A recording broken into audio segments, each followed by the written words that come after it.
Well, good morning and welcome to another little video.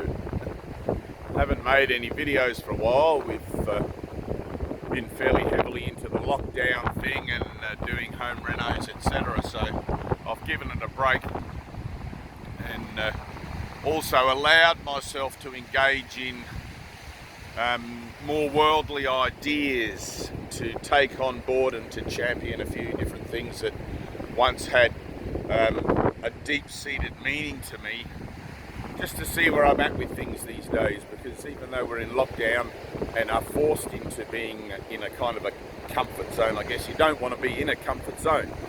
So the idea is to attain a state of inner peace in your spiritual work, in your mind, but not to have that be beholding to the structuring of the external situation of your life. You know, it does no good to put up a big fence around the world, around your little world, so that you can have a sense of inner peace. That's not what it's about.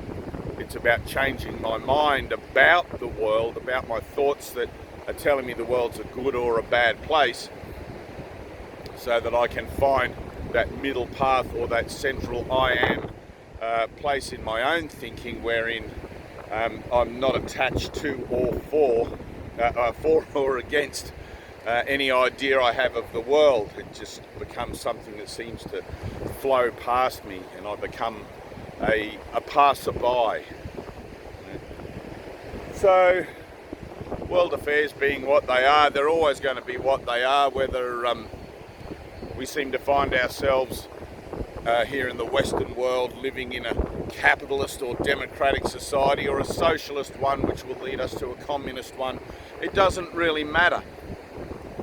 The world will always be a place where things come to die, and that might sound harsh, but it's the bottom line of the reality of things that we're faced with here, and everybody knows it, and we don't like to look at it. We like to pretend it's not happening yet.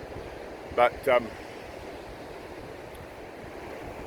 in essence, when you can see that the world is that, where you come to have an experience of being separate from God, where you come to experience death, even though I know everyone wants to tell me now there's no such thing as death, Dave. Yep, that's true.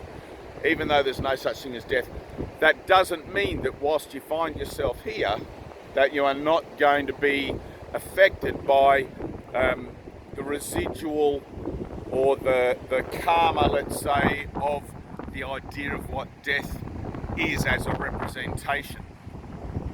So, and it does no good to put on like spiritual robes and beads and things like that and just sort of block it out. That's denial. You know, you have to allow yourself to go through the world and to experience the world for what it is. It's the only way you can transform it. Right? It does no good to transcend the world without transforming it first in your mind, because you take your mind with you everywhere you go, and to deny your denial, or to be in denial of your denial, is one of the biggest mistakes you can make, because that's literally where the healing is. That's literally where through the willingness to confront those old ideas of what I think death is, and death takes many forms. A little tiny sigh of discontent, that's death. It's a hallmark of death. And the death of the body is not what death is. So, although it includes that. So if you look at the world as being the second part of the experience of separation from Source, separation from God,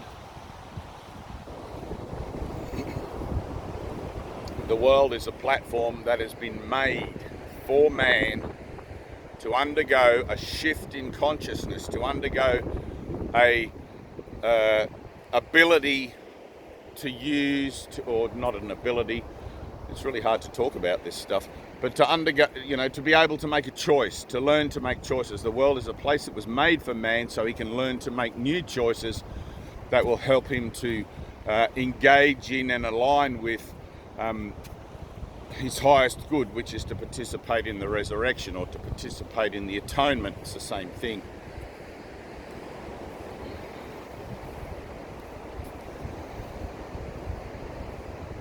But you have to kind of be done with the world first. You know, if you're not done with the world, if you still have a crusade out there to fight, if you still think there's something in the world you can change or something to achieve, then be about that. Perhaps get it out of your system, or maybe look at it reasonably with the idea that it doesn't matter what you do here.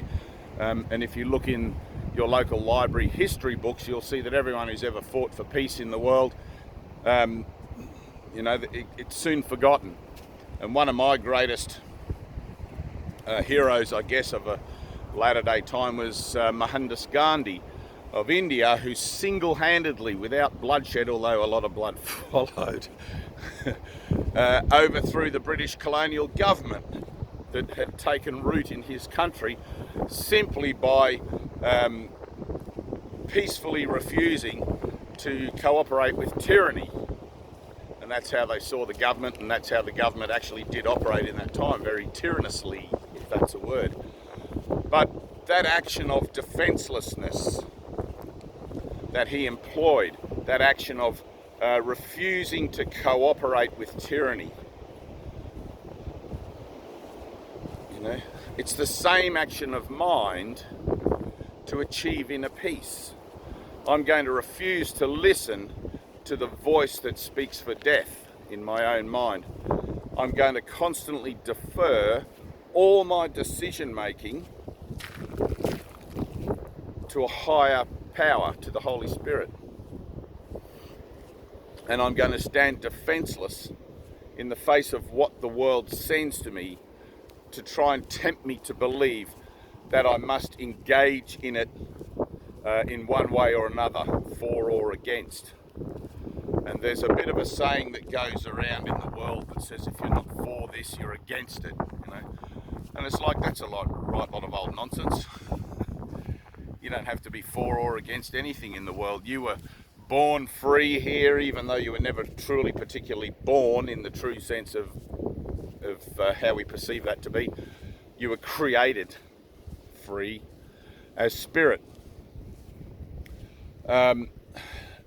And you still are free. The world cannot tell you what you are, who you are, what you should believe, shouldn't believe, what you should support or shouldn't support. None of that stuff. And I've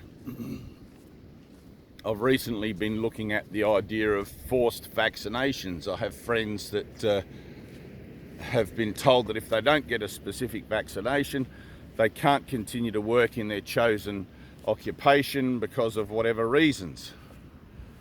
You know, and I look at that, one of the lessons in the Course in Miracles is lesson 76, where Jesus talks very specifically about vaccinations, some liquid being pushed into your veins through a sharp needle to ward off sickness and disease and death. It's like, what are you trying to do? Death comes to everybody. So, but a spiritual path is a path of faith. And when I was looking at these ideas, and there were many, I'll be honest, I had many. When I was looking at these ideas, they ranged from my rights as a citizen of the planet, the effects and the things of either side of the argument, and all this sorts of stuff. And it was really juicy. There was some good stuff there. And I could see that I did have still a fair amount of tethering to the world through the engagement of, let's say, being forced to do something or being told what was in my own best interests. And I had to look at that. I had to look at that honestly, with the intention or with the idea of that at some point I'm going to have to let this whole silly argument go. For or against, it doesn't matter. Both sides of the coin have to go. So that I can continue to retrain my mind and continue to ever deepen the sense of inner peace that I have, which these days is quite considerable. So I looked at that idea of being told that I had to do something, and then in the face of the idea of being defenseless.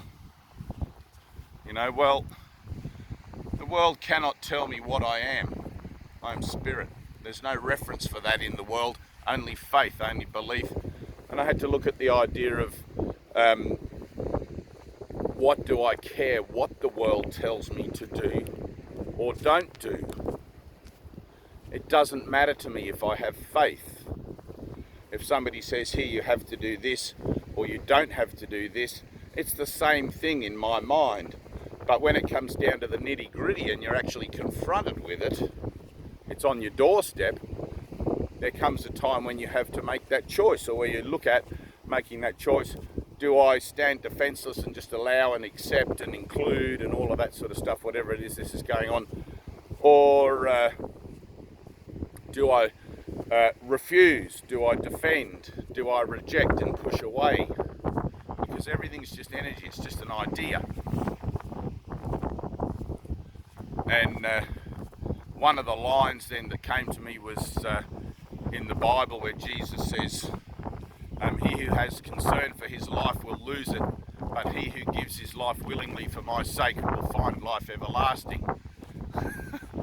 And so I kind of laughed, you know, I kind of laughed then at myself for entertaining that idea of what I should or shouldn't do in any given situation, this one specifically being about being told to do something. And the whole thing was gone. It's like I didn't care. I realised that I really didn't care even from the beginning of the argument, that the argument was something that I was holding up in my mind as a distraction, right? I didn't care about the outcome of for or against the argument, what I should or shouldn't do. I was shown that the nature of that whole proposition was merely a distraction over looking at the real situation that was going on. It's like I'm using that situation of for or against, or should or shouldn't, to try and remain separate from God, separate from the whole. It's like anything in the world, and I don't know if you can hear that. It's like here we have God on this hand, and then in the other hand we have should or shouldn't. And I'm busy trying to work out should or shouldn't over here, deliberately, to keep me separate from this, from the whole, you know. And it's funny because I know that as a concept, and also as an experience of myself in many other situations that I've looked at. But when you're willing to push that comfort zone, when you're willing to step outside the box and look at things, perhaps revisit old ideas and all of that sort of stuff, it's easy to go down that rabbit hole and fall into the trap of thinking that there's actually a valid choice that you're making in the world for or against something. So I'm not choosing for or against being told what to do or not what to do. I'm choosing for God. And in that, whatever this is meant to look like over here will just look like whatever it's meant to be. Right? It's just like go with the flow. So I have no concern of my life. I have no concern for this body. And that's the place that through ongoing effort, through ongoing determination, with the confrontation of these sorts of ideas, these dualistic or opposite polarity ideas, and the release of them in deferral to wholeness, in deferral to source, in deferral to oneness in my own mind and in my own awareness, things just lighten up, and the vibration of my own association becomes happier and happier, happier and happier, as I return to my mind to its natural state, which is freedom, which is liberty. Right? The world is a trap. The world is a place that will always hold out situations and events to seem to be concerned about, because that keeps you in a connective kind of modality with the world. It keeps me engaged. Right now, Jesus said, give up the world and follow me. That's easy to do, but or not so easy to do.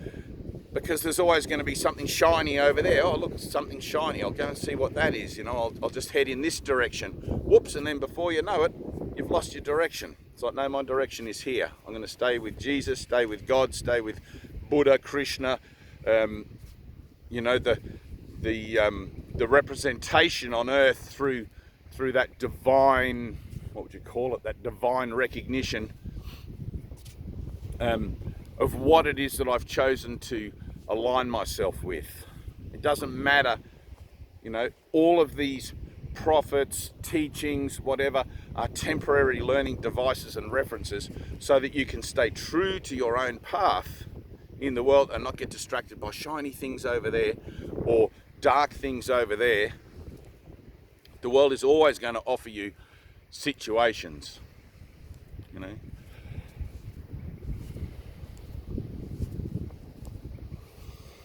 I'm free, I'm whole and perfect as God created me as spirit. If somebody wants to put a bullet in my head today or give me $1 million tomorrow, I don't care either way. The attraction of these things, and it is always an attraction, the bullet or the money, the attraction of these things doesn't matter. My reward and my kingdom and my everything that is true to me is not of this world. And that's the place you kind of have to get to in your heart and mind as an active recognition and an experience. If you have $1 million, great. If you have $1, great. If you have no dollars, great. It doesn't matter.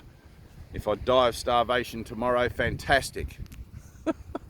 There's no such thing as death, but if I lose control of this body for any particular reason, fantastic. If I don't, fantastic. It really doesn't matter. And you're going to say, that's crazy. You know, what about sickness? What about disease? What about all these things that we have to find cures for? And what about it? You're still going to die.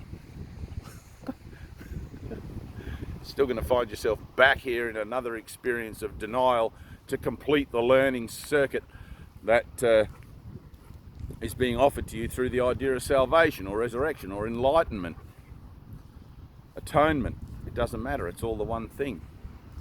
You have to find yourself or know thyself and be thyself better.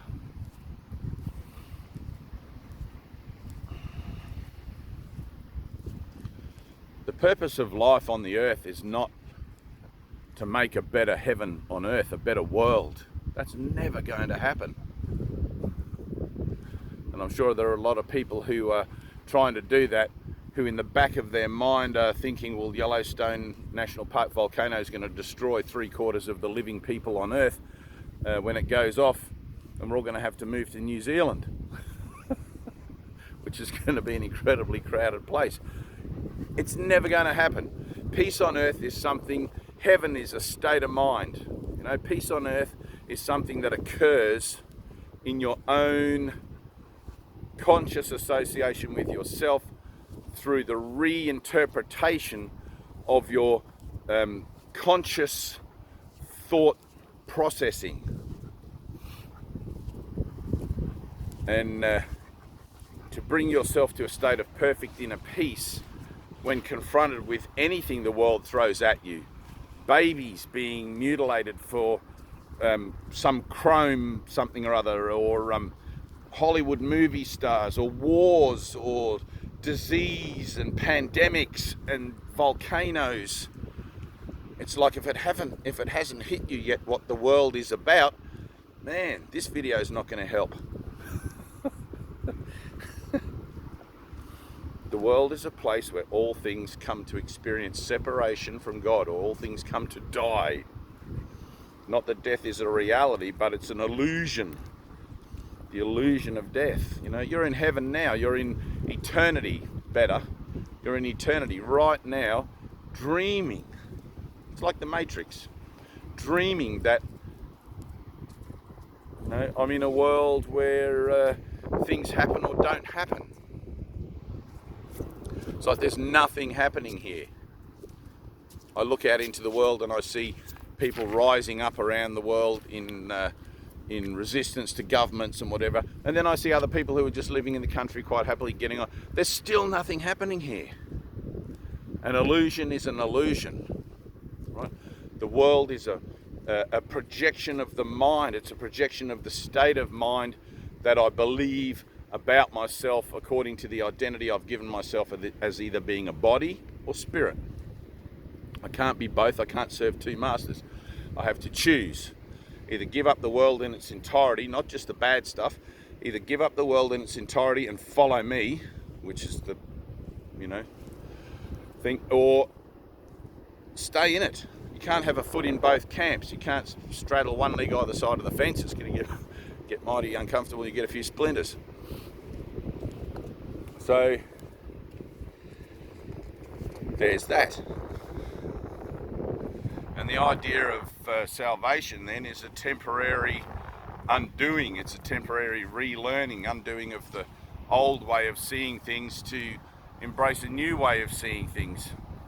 And sometimes it seems as if you're going to take 2 steps back before you can take 1 step forward. And that's okay. Nothing wrong with that. Take 2 steps back.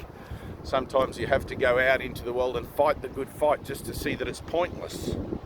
Just to see that you do actually get the results of your own thinking.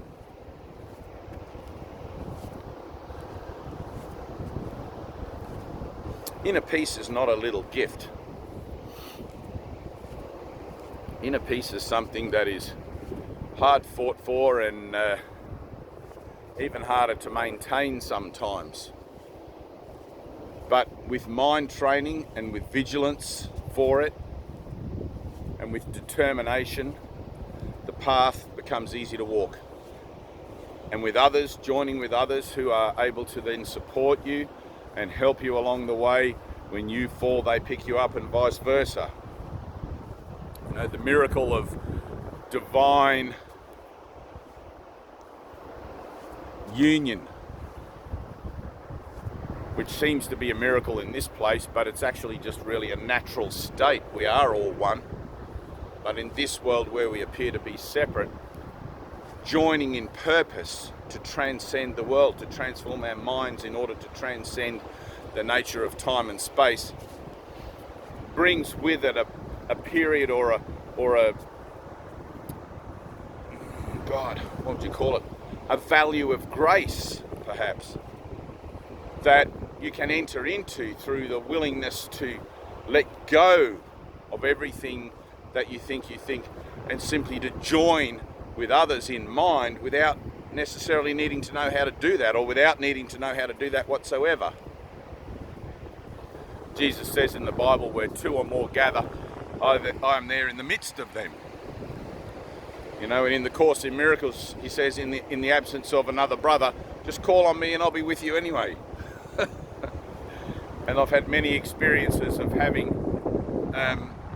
divine moments or holy moments, holy instants, through the application of those determinations.